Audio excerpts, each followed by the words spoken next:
Welcome back to High Stakes. Today, we will be discussing the following MLB matches that is happening on Tuesday, September 19, 2023. We will be providing our team, total and prop picks for the day.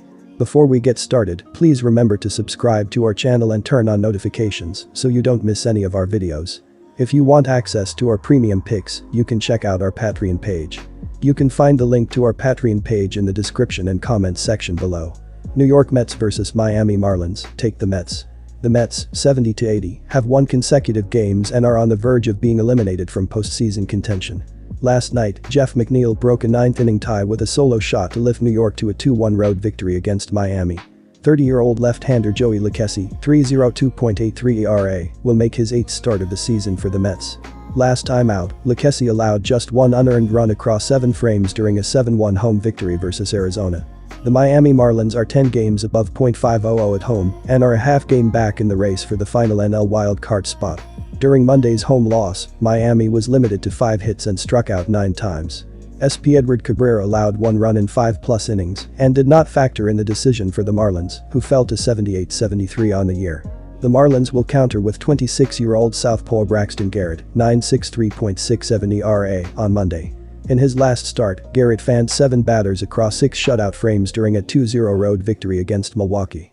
The Mets have displayed their dominance on the road against the Marlins by winning 5 out of their last 7 games. They previously secured a 3 out of 4 game series victory at Lone Pop Park earlier this season.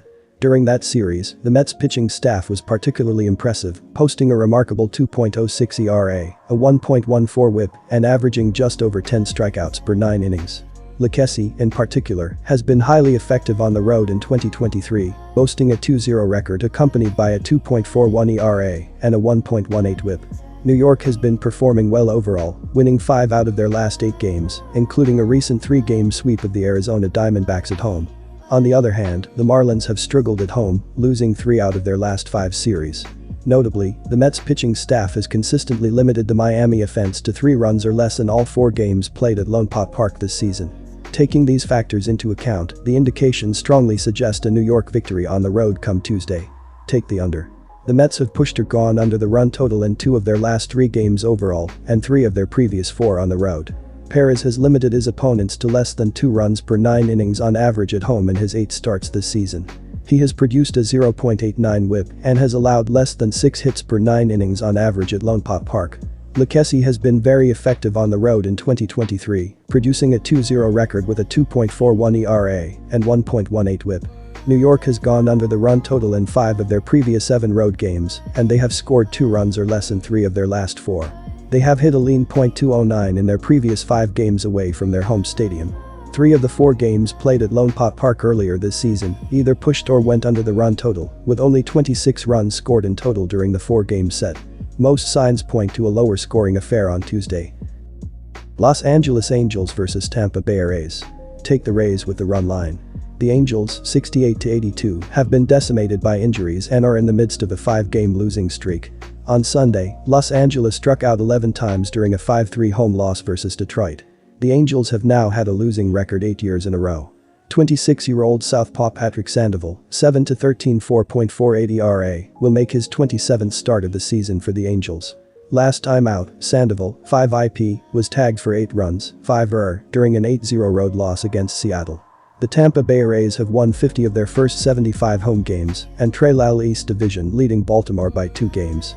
On Sunday, Tampa Bay went 0-4-7 with runners in scoring position during a 5-4 road loss against Baltimore in 11 innings. Brandon Lowe, Tristan Gray, and Christian Bethancourt all went deep in a losing effort for the Rays, 92-59. Rookie right-hander Taj Bradley, 5-7 5.56 ERA, will make his 20th career major league start. The Rays have won Bradley's last 3 starts, and he has allowed 9 runs over his last 16 innings of work. As we analyze the intricacies of this matchup, it becomes increasingly evident that the Rays have the advantage. They benefit from playing at home and possess a more well-rounded team, placing them in a favorable position. Conversely, the Angels are dealing with the absence of key players, which has significantly hindered their offensive capabilities. The Rays feature a potent defense, with players like Diaz and Paredes demonstrating impressive consistency. While their starting pitcher, Bradley, has faced recent struggles, he has also displayed flashes of brilliance, hinting at a promising future. This game could serve as a platform for Bradley to showcase his growth as a pitcher and potentially lead the Rays to a much-needed victory. Take the under. Yandy Diaz has been the linchpin of the Rays' offense, leading the team with a .319 average and an impressive .901 ops. Meanwhile, Isaac Paredes has been a powerhouse, leading in home runs and RBI with 29 and 89 respectively. The Rays' offense has been a well-oiled machine, with players stepping up to the plate and delivering when it matters the most. The young and promising Taj Bradley will be the starting pitcher for the Rays.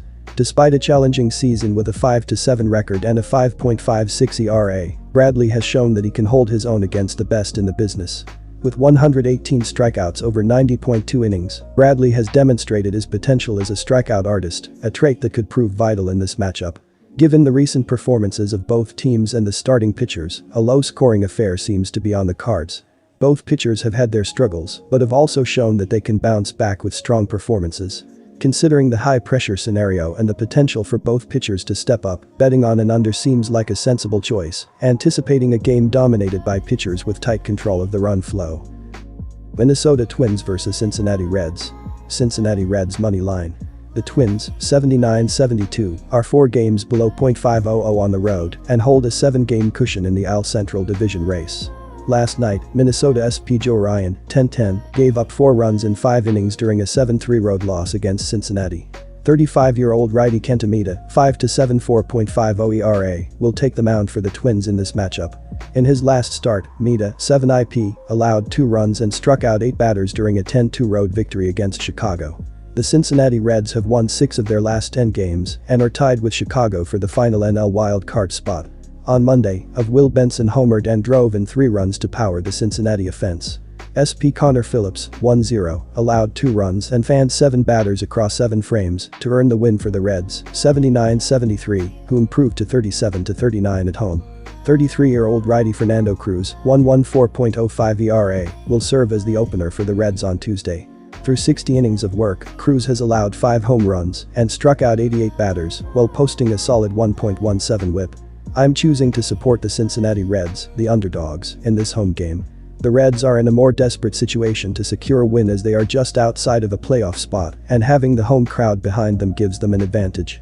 Both teams have a sub .500 record against teams that are better than average, but the Reds have performed significantly better than their expected win-loss total, suggesting that luck has been on their side this season. I'm inclined to go with the team that has been riding this luck and stands to offer better returns on a bet in this game.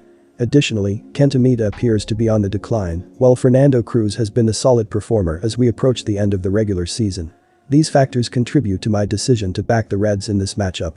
Our total pick is under 9.5 runs. Cincinnati dropped their most recent game to the New York Mets by a score of 8-4. Nick Senzel and Christian Encarnacion Strand had 2 hits, including a homer each, while Joey Votto also had a pair of hits. Hunter Renfroe scored twice, and Spencer Steer had a hit and a walk in the effort. Brandon Williamson gave up 3 runs, but only went 4 innings in his start, while striking out 2 and walking 1.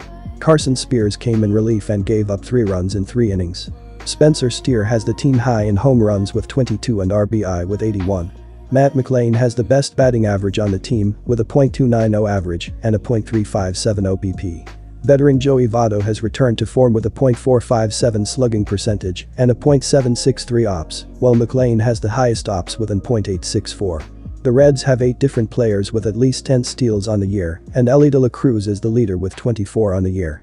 Alexis Diaz is 37 for 39 in save opportunities this season, and Andrew Abbott is carrying the pitching staff to relevance with an ERA below 3.75, lowest among all Red starters. The Reds acquired Sam Moll from the Athletics at the end of July, but did not make any other significant moves.